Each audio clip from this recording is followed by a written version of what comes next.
The Raiders are making a trade for a quarterback Jarrett Stidham of the New England Patriots. The New England Patriots will be sending Jarrett Stidham and a 7th-round pick, while the Raiders are sending a 6th-round pick. This kind of came as a surprise. It's 6 to 7 o'clock in the morning Pacific time today. I did not expect them to trade for Jarrett Stidham or quarterback, and I don't think many people did. However, the signing of Nick Mullins came as a surprise when it did happen, and this kind of makes Nick Mullins a question mark. Why would Josh McDaniels trade for Jarrett Stidham? The Patriots drafted for Jarrett Stidham when Josh McDaniels was the offensive coordinator there. Back in 2019, they used a 4th-round pick for Jarrett Stidham, and Jarrett Stidham had a little bit of hype coming into the draft. I know, he wasn't selected that highly, and it didn't pan out really nicely in New England, but Chris Sims had him ranked pretty high in his QB rankings going into the 2019 draft. Go ahead and take a look at some of the comments that he said about Jarrett Stidham. He was really excited about him, and, I think he has some decent QB rankings at times, and especially when it comes to Derek Carr, he's a little more generous there. So the thing about Jarrett Stidham is in 2019, he pretty much sat behind Tom Brady that year. Didn't play at all besides in preseason.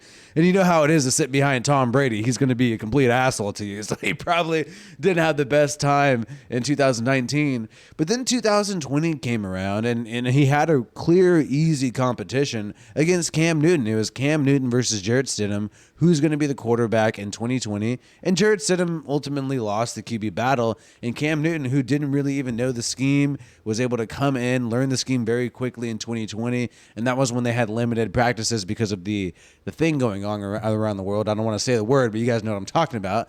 And Cam Newton was able to beat out Jarrett Stidham that easily, even though Stidham had an extra year on him. So I kind of thought that was a little alarming there.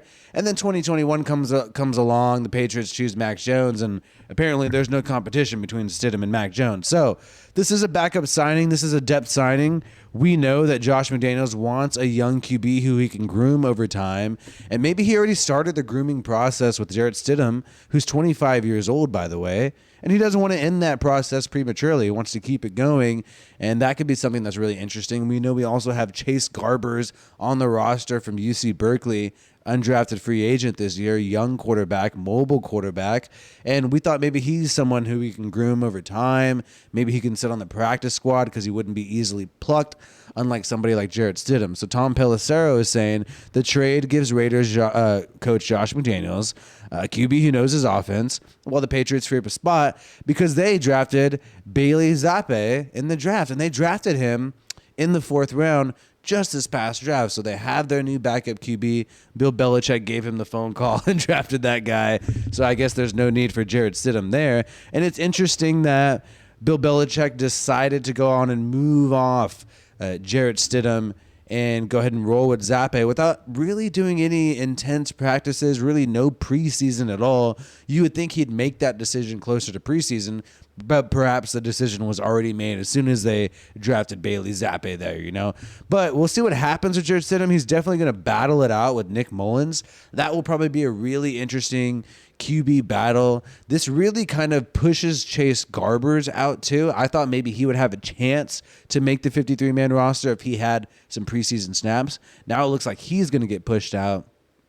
And then you also have, Garrett Gilbert, who clearly was only signed to teach the scheme to people during these voluntary workouts and OTAs and stuff like that. He's definitely looking like he's going to get pushed out unless Jarrett Stidham just totally craps the bed. Or who knows? Maybe Josh McDaniels finally met Nick Mullins. He finally met him at the voluntary workouts and everything and thought, I don't know if I really want to roll with this guy's backup. I don't really know if I want this guy backing up Derek Carr.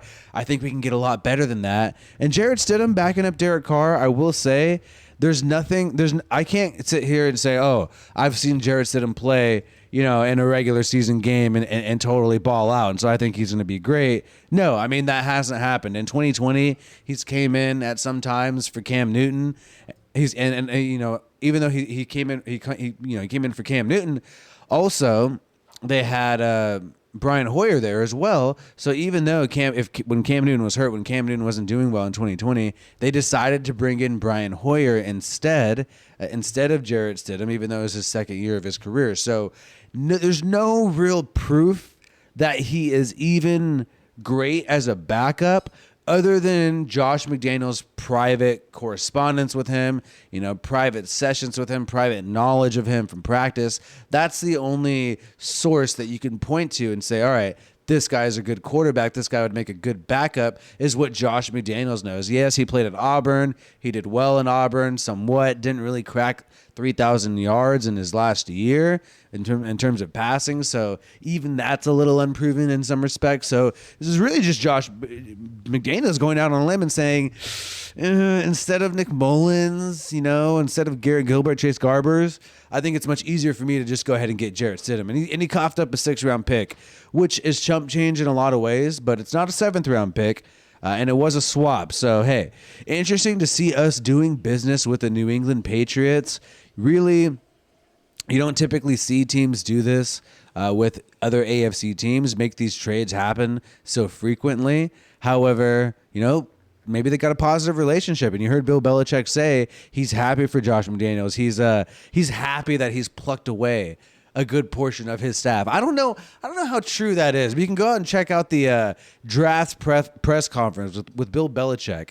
And when you look at everybody that we keep signing, we just keep signing people from the Patriots. And I'm not talking players. I'm talking like staff, right? Yes, we got Jakub Johnson, Brandon Bolden, some key scheme pieces there. But for the most part, we just keep taking their staff. You got Brasillo, the O-line coach, Lombardi, offensive coordinator. And then just recently we got a scout from the Patriots. And Bill Belichick says he thinks it's great, and he wishes McDaniels the best and thinks he's an awesome coach and thinks he's the greatest and all this, and he's happy. It looks like he's happy that we're taking all his staff. I don't know how true that is, but that's definitely what he's going to put out there in the ether. And this is just another example where we're taking more from the Patriots, but to me, this is a little trickier because it's what Bill Belichick didn't want. I mean, he clearly moved on, from Stidham, decided to draft right when he drafted Zappe is when you realize that he moved on from Stidham.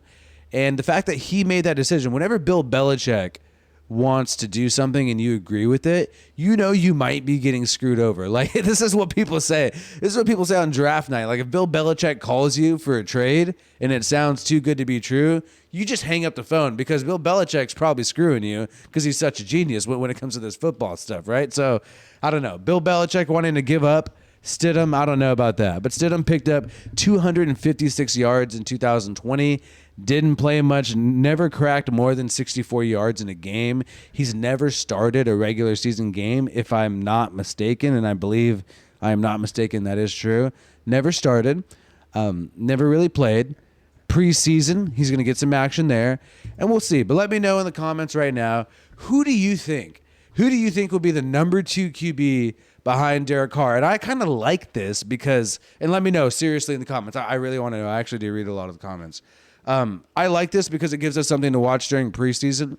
Last year during preseason, especially when we had Mariota and Peterman, we pretty much watched Peterman play. Mariota wasn't 100%.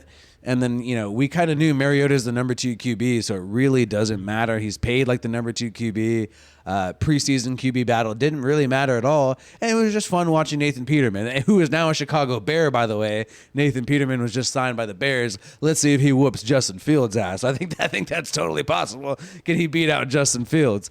However, we didn't really have a QB battle last year. It was just like, all right, we're going to watch Peterman. Mariota's clearly the backup. Now this is interesting. Mullins versus Stidham.